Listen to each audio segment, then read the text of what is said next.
hello there! Good day to you and to all the Cabuyeño learners. My name is Teacher Rose. I am a grade 7 English teacher from the City Schools Division of Cabuyao.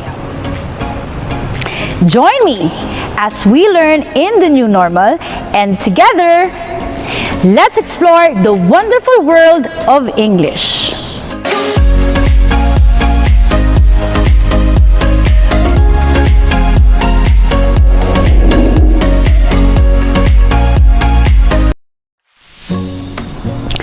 I hope you are comfortable wherever you are right now. I suggest that you have your pen and paper handy so that you can take note of important details or key information in today's lesson. So, sit back, relax, and enjoy learning.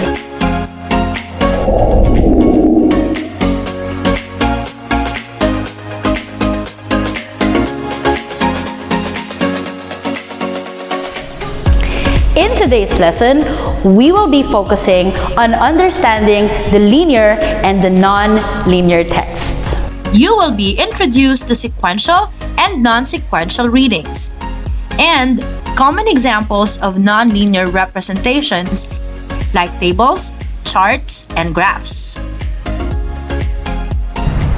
Finally, you are expected to analyze relationships between these textual representations and transcode linear to non-linear text and vice versa. Let's begin our lesson with this first activity. Let's read a paragraph and answer the following questions.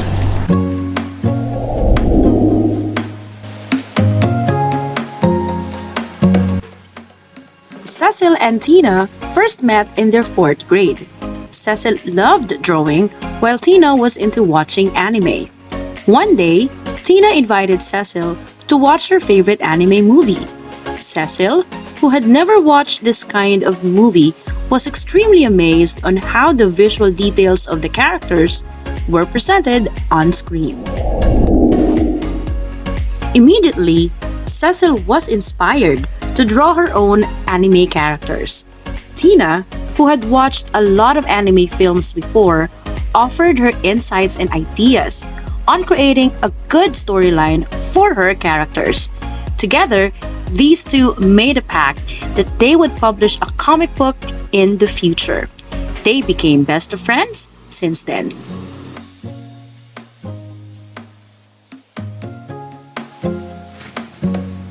Let's answer some questions. Number 1. Who are the characters in the story? You are right. The characters in the story are Cecil and Tina. Question number 2. What did Cecil love to do? What about Tina? Good job!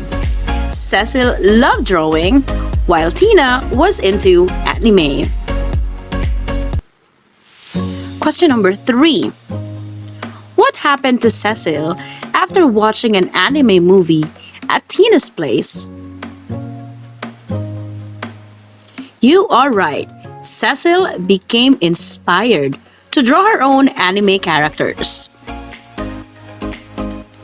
Question number 4. Why did they become best of friends? That is correct. They became best of friends because they made a pact of creating a comic book in the future together. As we read the text, were the beginning, middle, and end parts easy to be identified? The answer, of course, is yes! The beginning, middle, and end parts were easy to be identified.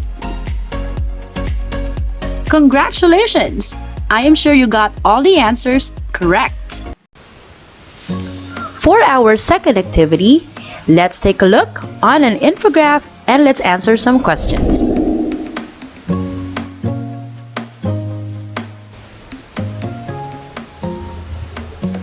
Out of the total number of cases reported, how many were actually fresh cases confirmed during the date indicated? And you are right, there were 1,923 fresh cases confirmed. Which city had the most number of new infections? The correct answer is Davao City.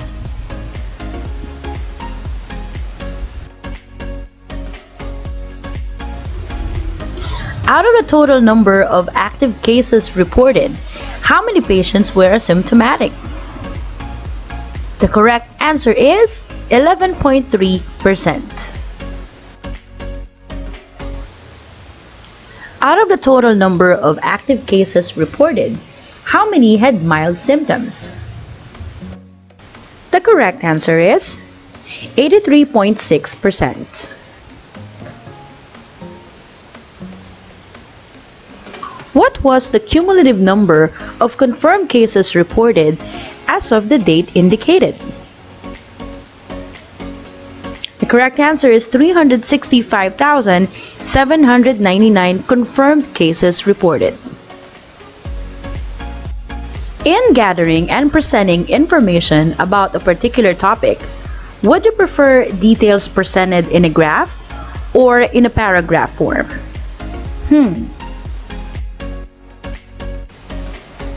My dear learners, the choice is yours. Very well! Good job locating the information needed from you. Now, let's try to compare the paragraph and the infographic that you read. What have you noticed? Look closely.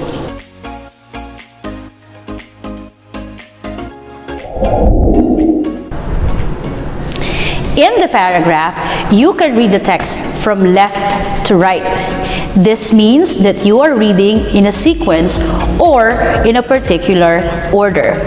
This is what we call a sequential reading path. You follow a sequence. Once again, you follow a sequence. In the infographic, on the other hand, you decide on which part you will read first. In other words, there is no required pattern. This is what we call a non-sequential reading path. There is simply no sequence. Reading path is a direction on how we read text. It is very simple, right? A traditional text that requires the reading from the beginning to end in order to make sense of its content is what we call a linear text.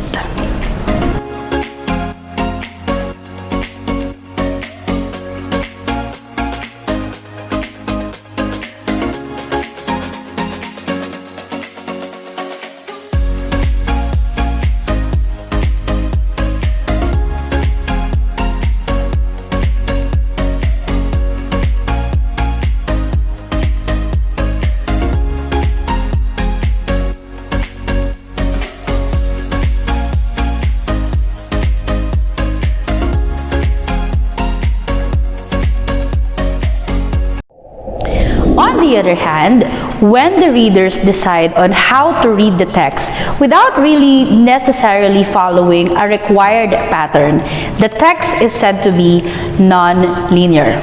It follows a non-sequential reading path.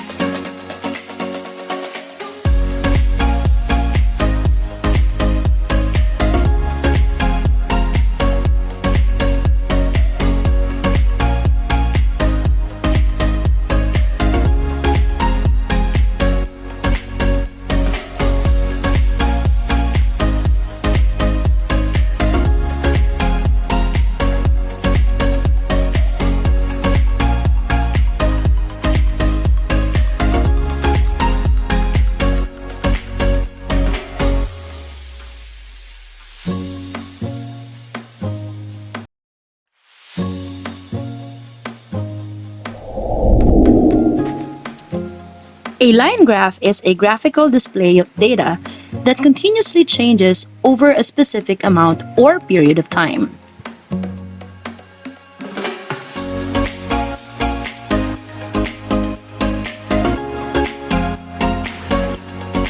The line or lines represent movement and may ascend or descend depending on the trend they show.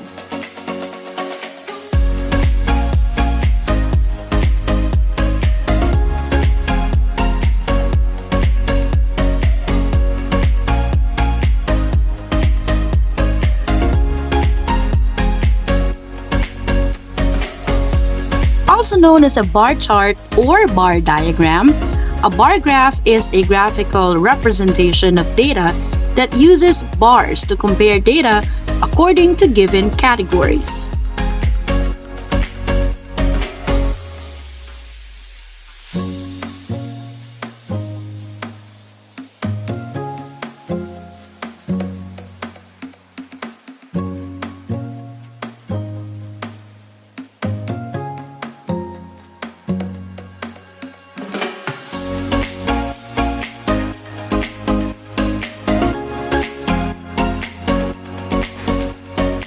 A pie chart or pie graph is a circular statistical tool. It uses portions or slices to represent numerical proportions or percentages of a given whole.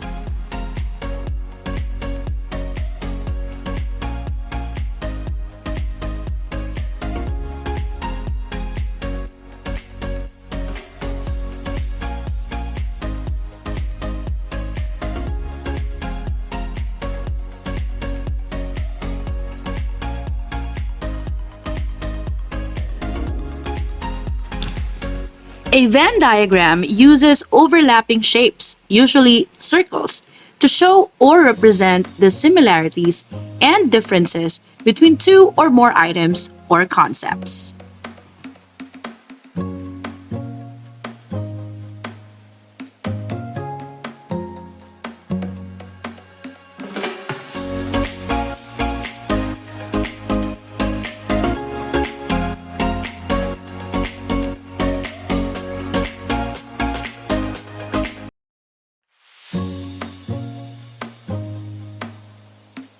To transcode means to transform something from one form to another.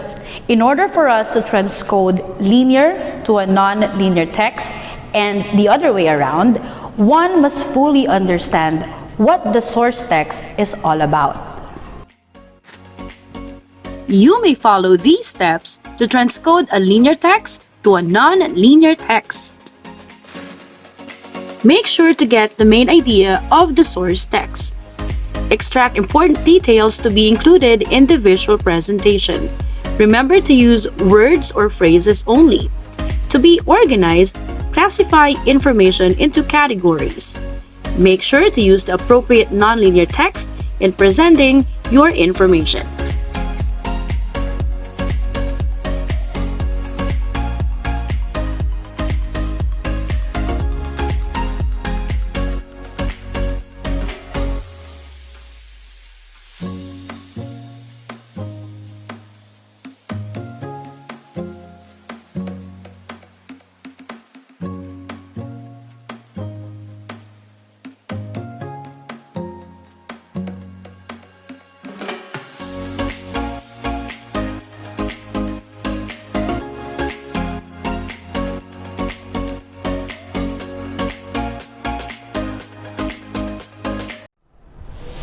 Let's answer the third activity. Get your paper and number it from 1 to 10. Again, get your paper and number it from 1 to 10. Go!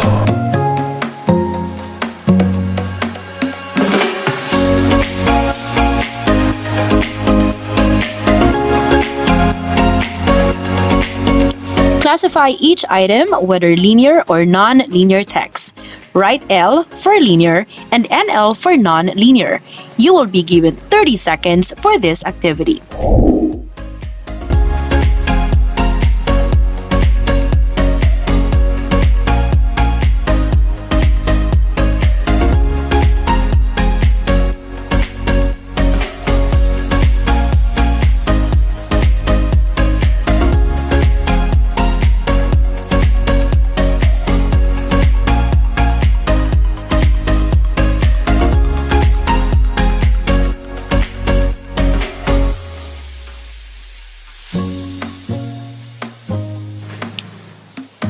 Please check your own work. Here are the answers.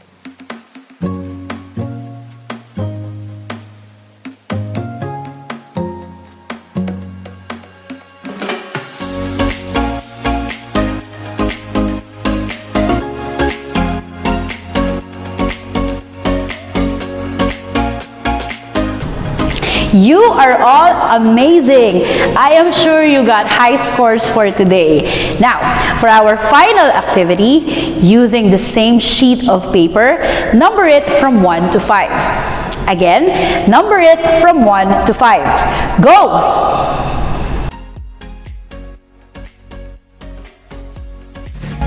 Write the letter of the correct answer. In a line graph, the line may ascend or descend depending on blank. A. Color. B. Trend. C. Length. D. Cases. The correct answer is, you are right, B. Trend. Number 2. This is a visual depiction of similarities and differences between two or more different items. A. Bar graph. B. Pie chart. C. Line graph. D. Venn diagram. The correct answer is letter D. Venn diagram. Number 3. A visual tool that uses bars to compare data among categories is called blank. A. Bar graph. B. Pie chart. C. Line graph. D. Venn diagram. The correct answer is letter A. Bar graph. Number 4. This is a circular statistical graphic divided into slices to illustrate numerical proportion. A. Bar graph. B. Pie chart. C. Line graph. D. Venn diagram. The correct answer is letter B. Pie chart. Number 5. This is a graphical display of information that continuously changes over time. A. Bar graph. B. Pie chart. C. Line graph. D. Venn diagram. The correct answer is letter C. Line graph. Well done, learners! I am sure you did well in that final activity. Now, it is time to summarize what you have learned for today. A reading path is the direction of how we read a text. It can be sequential with the beginning, middle, and end. It can also be non-sequential with no prescribed reading pattern. A linear text is a kind of text that follows a sequential reading path.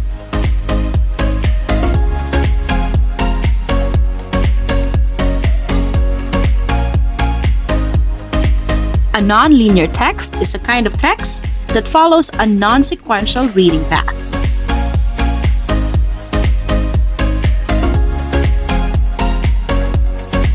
Transcoding linear to nonlinear text and vice versa requires full understanding of the source text. By understanding the source text, deciding on the proper text type to be used in the transcoding process will be easier. I hope you enjoyed learning today as much as I did. Remember that understanding the differences between linear and non-linear text is an essential skill as we encounter these texts every day. Once again, this is Teacher Rose. Join me in another fun and exciting video lesson next time. Remember, together, we can explore the wonderful world of English. Bye!